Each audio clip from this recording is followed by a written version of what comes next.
हाँ। तो जय हिंद साथियों, आज हम आप सभी को ज्योग्राफी का जो चैप्टर है पृथ्वी के प्रमुख परिमंडल, तो इस विषय पे बात करेंगे। ठीक है, शुरू करते हैं। ये जो पृथ्वी का परिमंडल ये क्या है, इस विषय में जानेंगे। जिस पृथ्वी पर आप सभी ने पिछले अध्याय में भी पढ़ा था, जिस पृथ्वी पर हम रहते हैं इस पे क्या मुख्य 3 प्रकार की चीज़ें हैं। क्या? भूमंडल, वायुमंडल और जलमंडल। ठीक है, ये 3 प्रकार के मुख्य घटक हैं जो पृथ्वी पर पाए जाते हैं। तो आज हम इसी पे बात करेंगे, तो शुरू करते हैं। ठीक है, जैसा कि ये है महाद्वीप। महाद्वीप क्या है? आप सभी लोग जानते हैं कि पृथ्वी पर 7 महाद्वीप और 5 महासागर हैं। तो इस विषय में आगे पढ़ रहे हैं। ठीक है,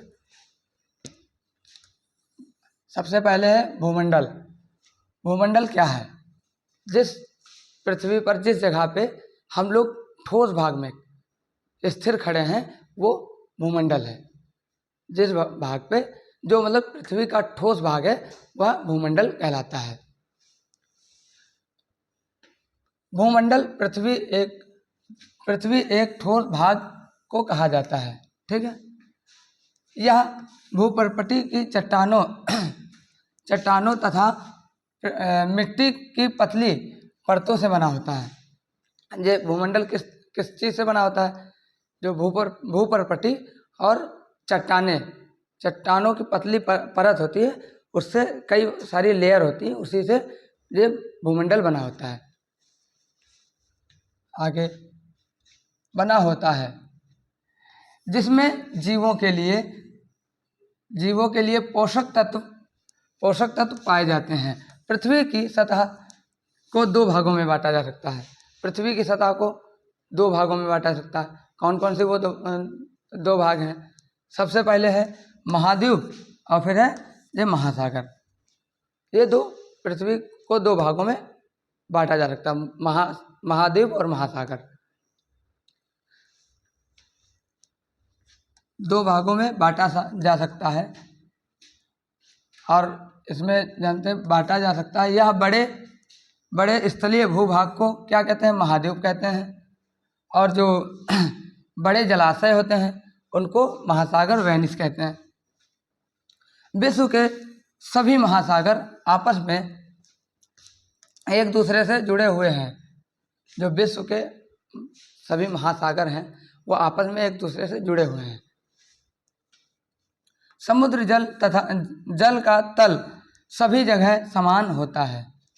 जो समुद्र का जो तल है वो सभी जगह समान होता है। स्थल की ऊंचाई को समुद्र तल से मापा जाता है, जिसे शून्य माना जाता है। विश्व का सबसे ऊंचा शिखर माउंट एवरेस्ट जिसकी ऊंचाई 850 मीटर है। 8,850 मीटर है। विश्व का सबसे गहरा प्रशांत महासागर है। प्रशांत महासागर में एक जो मेरियाना ग्रत के नाम से एक मतलब प्रशांत महासागर में एक हिस्सा है, वह सबसे गहरा हिस्सा है, जिसकी लगभग गहराई 36,000 फीट मतलब 11,022 मीटर लमसम होती है। ठीक है,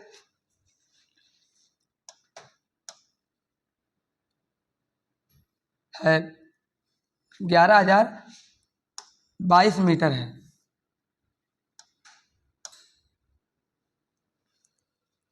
क्या आपने कभी कल्पना की है कि समुद्र की गहराई पृथ्वी के सबसे ऊंचे भाग से कितनी होगी? जो समुद्र है उसकी गहराई पृथ्वी तल से कितनी है? तो बताया जाता है कि पृथ्वी तल से जो समुद्र की गहराई है 12,080 फीट लमसम है। कितनी? 12,080 फीट। तो आप लोग इस चीज़ को याद रखिएगा। जो समुद्र तल से पृथ्वी की गहराई है कितनी, पृथ्वी से समुद्र तल की गहराई कितनी है? 12,080 फीट। अब ये क्या है? महाद्वीप। देखिए महाद्वीप क्या है? जो पानी से चारों तरफ घिरे हुए जो जो पृथ्वी पे टापू पाए जाते हैं उन्हें महाद्वीप कहते हैं। एक तरीके से इस चीज़ को समझेंगे। महाद्वीप, पृथ्वी पर 7 प्रमुख महाद्वीप हैं। ये विस्तृत जलाशय के द्वारा एक दूसरे से अलग हैं। महाद्वीप एशिया, यूरोप, अफ्रीका, उत्तरी अमेरिका, दक्षिणी अमेरिका और ऑस्ट्रेलिया, अंटार्कटिका स्थल का बहुत बड़ा भाग है जो उत्तरी गोलार्ध में। जो हमारी पृथ्वी पे 7 महाद्वीप हैं, वह उसमें सबसे बड़ा जो महाद्वीप है एशिया महाद्वीप है, ठीक है। और सबसे छोटा जो महाद्वीप है वह ऑस्ट्रेलिया है। उम्मीद है आप सभी को समझ में आ रहा होगा। अब आगे चलते हैं। देखिए एशिया महाद्वीप, एशिया महाद्वीप सबसे बड़ा महाद्वीप है। विश्व का सबसे बड़ा महाद्वीप एशिया महाद्वीप है। यह पृथ्वी के कुल क्षेत्रफल का 1/3 भाग में फैला हुआ है। जो एशिया महाद्वीप है वह पृथ्वी का 1/3 क्षेत्रफल में फैला हुआ है। यह महाद्वीप पूर्व गोलार्ध में स्थित है। यह महाद्वीप पूर्वी गोलार्ध में स्थित है। कर्क रेखा इस महाद्वीप से होकर गुजरती है। जो 3 रेखाएं हैं जो काल्पनिक रेखा बनाई गई, कर्क रेखा, भूमध्य रेखा और मकर रेखा। तो जो कर्क रेखा है वह इस महाद्वीप से होकर गुजरती है। इसके विषय में आगे हम मैप में भी दिखाएंगे आपको। एशिया के पश्चिम में यूराल पर्वत है। जो एशिया महाद्वीप है उसके जो पश्चिम में क्या है? यूराल पर्वत है। वह यूरोप को एशिया से अलग करता है। यूराल पर्वत है जो इसे यूरोप से अलग करती है। यूरोप एवं एशिया के संयुक्त भूभाग को यूरेशिया कहा जाता है। यूरोप और एशिया से बना है यूरेशिया कहा जाता है।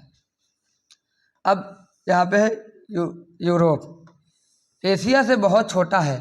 जो मतलब एशिया से छोटा है और बाकी जो महाद्वीप है उनसे बड़ा है यूरोप महाद्वीप। एशिया से बहुत छोटा है यह महाद्वीप एशिया के पश्चिम में स्थित है। एशिया के पश्चिम में स्थित है। आर्कटिक वृत्त इससे होकर गुजरता है। यह 3 तरफ से जलाशय से घिरा हुआ है।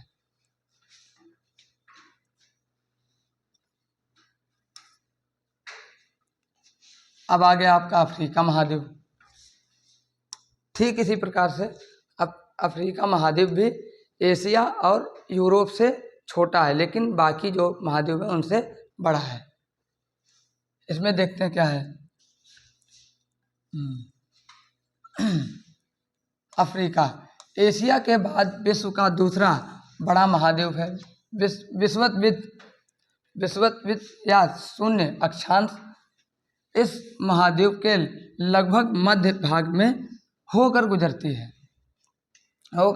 है। अफ्रीका का बहुत बड़ा भाग उत्तरी गोलार्ध में स्थित है।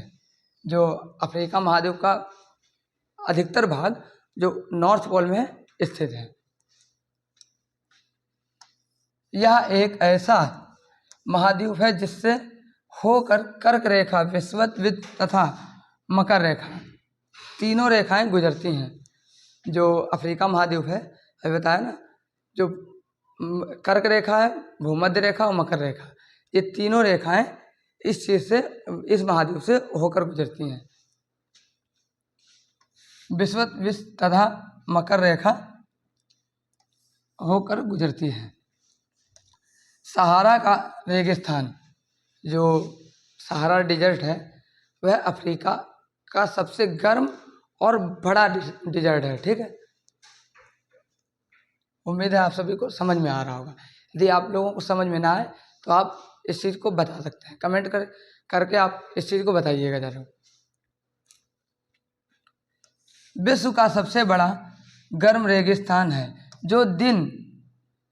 जो कि अफ्रीका में स्थित है। यह महाद्वीप चारों तरफ से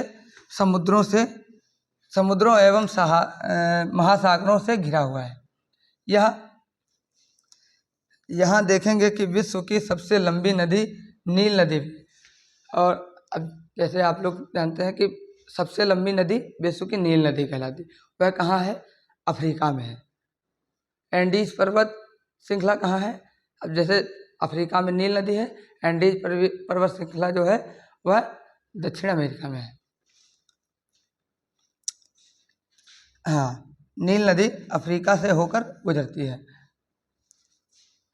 अफ्रीका का मानचित्र देखिए तथा बताइए कि कर्क रेखा, मकर रेखा विषुवत किन किन भागों से होकर गुजरती है। तो इसके विषय में आगे हम बताएंगे आपको। जो अफ्रीका का रेगिस्तान है वह सबसे गर्म रेगिस्तान है, और जो अफ्रीका महाद्वीप है वो चारों तरफ से पानी से घिरा हुआ है। अब आ गया उत्तरी अमेरिका। उत्तरी अमेरिका के विषय में जानते हैं।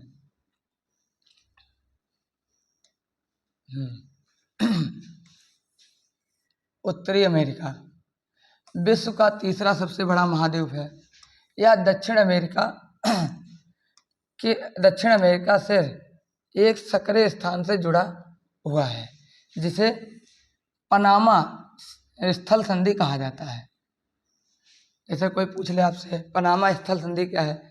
दक्षिण अमेरिका और उत्तरी अमेरिका से जो सकरा रास्ता बनता है, इस प्रकार से, जैसे मान लीजिए ये दक्षिण अमेरिका है और ये उत्तर अमेरिका है, तो इन दोनों को क्या, जो पनामा संधि है, स्थल संधि, वो जोड़ती है।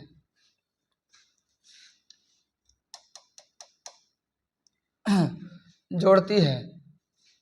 यह महाद्वीप पूरी तरह से उत्तरी एवं पश्चिमी गोलार्ध में स्थित है। यह महाद्वीप 3 महासागरों से घिरा हुआ है।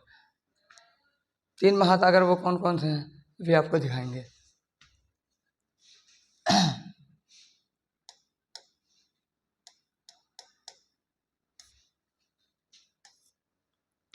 अब आ गया दक्षिणी अमेरिका।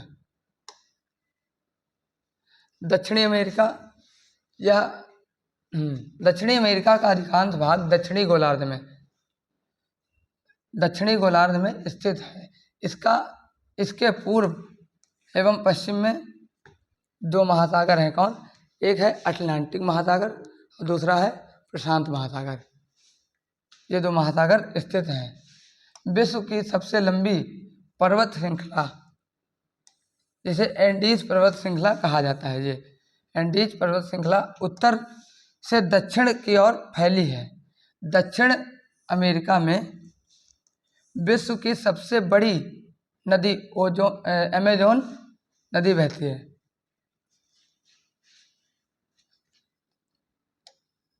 तो आप सभी को समझ में आ ही रहा होगा कि जो यहाँ पे क्या है, दक्षिण अमेरिका में क्या क्या है। पहले तो जो महासागर हैं इनके उत्तर, पूर्व और पश्चिम में कौन कौन से? प्रशांत और अटलांटिक महासागर। यहाँ अमेजोन नदी बहती है। यहीं जो एंडीज पर्वत श्रृंखला है वो फैली हुई है। अब आ गया ऑस्ट्रेलिया। ऑस्ट्रेलिया विश्व का सबसे छोटा महाद्वीप है। जो ऑस्ट्रेलिया महाद्वीप है वह विश्व का सबसे छोटा महाद्वीप है। सबसे छोटा महाद्वीप है जो कि पूरी तरह दक्षिणी गोलार्ध में स्थित है। दक्षिणी गोलार्ध, साउथ पोल में स्थित है ऑस्ट्रेलिया महाद्वीप। गोलार्ध में स्थित है, चारों तरफ से महासागरों से तथा समुद्रों से घिरा हुआ है। इसे द्वीपीय महाद्वीप कहा जाता है। जिस प्रकार से जो अफ्रीका महाद्वीप है वह भी जल से चारों तरफ से घिरा हुआ है, और इसी प्रकार से ऑस्ट्रेलिया महाद्वीप भी जल से घिरा हुआ है।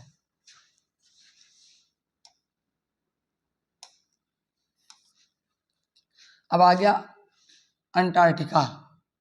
अंटार्कटिका महाद्वीप जो है वह साउथ पोल में, मतलब दक्षिण में ही स्थित है। सबसे जो दक्षिण का जो बिल्कुल अक्षांश है, पृथ्वी का अक्षांश है, वहाँ पे स्थित है। तो अंटार्कटिका एक बहुत बड़ा महाद्वीप है जो दक्षिणी गोलार्ध में स्थित है। दक्षिणी ध्रुव इस महाद्वीप के मध्य में स्थित है। जो दक्षिणी ध्रुव है, साउथ पोल है, वह इसके मध्य में बिल्कुल बीच में स्थित है, जो सेंटर होता है स्थित है। क्योंकि यह दक्षिण ध्रुव क्षेत्र में स्थित है, इसीलिए यहाँ हमेशा बर्फ पड़ती है। क्योंकि दक्षिणी जो ध्रुव है वहाँ बर्फ की मोटी सी चादर बिछी हुई है। क्योंकि इतनी बर्फ पड़ती है वहाँ, क्योंकि प्रकाश नहीं पहुँच पाता वहाँ तक, इसीलिए वहाँ हमेशा ठंड पड़ती है और वहाँ मानव भी सरवाइव नहीं कर सकता। मोटी बर्फ की परत बिछी हुई है। यहाँ किसी भी प्रकार का स्थानीय मानव निवास नहीं करता। बहुत से देशों के शोध केंद्र यहाँ स्थित हैं। भारत के भी शोध केंद्र यहाँ पे हैं, जैसे मैत्री है और भारतीय है। मतलब 2 से शोध केंद्र यहाँ भारत के भी हैं। तो यहाँ सिर्फ कौन जाते हैं? जो वैज्ञानिक लोग। यहाँ पे जो वो अंटार्कटिका महाद्वीप है, यहाँ पे सिर्फ वैज्ञानिक लोग रिसर्च के लिए जाते हैं, शोध करने के लिए। क्योंकि यहाँ कोई मनुष्य तो रह नहीं सकता, क्योंकि इतनी ठंडी जगह में कोई सर्वाइव नहीं कर सकता। जैसे जो गर्म जगहों पे रहते हैं वो ठंडी जगह पे सर्वाइव नहीं, इसी प्रकार से वहाँ तो कोई रहता ही नहीं। वहाँ मतलब पूरे वर्ष बर्फ पड़ती रहती है, इसी कारण वहाँ बहुत ज़्यादा ठंडी पड़ती है।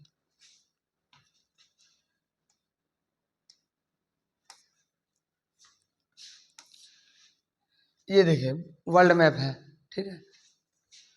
इसमें जो आपका ये है अफ्रीका, ये देखिए ये है अफ्रीका, ये अफ्रीका है। इसमें ये 3 रेखाएं हैं। पहले ये है, एक सेकेंड, ये कर्क रेखा है, फिर विषुवत रेखा जिसे भूमध्य रेखा कहते हैं, और फिर क्या है, मकर रेखा। ये 3 रेखाएं ये अफ्रीका से होके गुजरती हैं। दक्षिणी अमेरिका में 2 होके गुजरती हैं, अफ्रीका में 3 गुजरती हैं। और यह है यूराल पर्वत, ये एशिया और यूरोप को जोड़ता है। ये इसे यूराल पर्वत कहते हैं। ये बिल्कुल इन लोग को मतलब अलग कर देता है। ये एशिया से तो जुड़ता है और यूरोप से जुड़ता है, लेकिन एशिया और यूरोप को अलग करता है यूराल पर्वत। यहीं से आपकी नील नदी भी बहती है। जो अफ्रीका महाद्वीप है, यहाँ से नील नदी बहती है। ये जो दक्षिणी अमेरिका है, इसमें ये जो अटलांटिक महासागर है, ये इसके पश्चिम में है, और ये पूर्व में कौन सा है, प्रशांत महासागर। ये भी आपको समझ में आ रहा होगा। अब देखिए जो स्थल संधि है, जो नहीं दक्षिण अमेरिका और उत्तर अमेरिका को जोड़ता है, ये देखिए सकरा रास्ता है। ये देखिए ये पतला सा रास्ता दोनों को जोड़ता है। ये कौन, दक्षिण और ये उत्तर, ये दोनों को ही जोड़ता है। और जल संधि, जो जल संधि है, ये जिस प्रकार से देखिए, ये है श्रीलंका और भारत को ये मतलब जलाशय जोड़ता है। तो आप सभी को ये समझ में आ गया होगा। उम्मीद है कि आप सभी को ये जो ज्योग्राफी का चैप्टर है, ये आप सभी को समझ में आ गया होगा। और यदि आपको कोई भी चीज़ नहीं समझ में आई तो आप सभी लोग कमेंट कर सकते हैं। और अगली क्लास में आपको एक नए चैप्टर के साथ मिलते हैं। धन्यवाद। जय हिंद, जय भारत।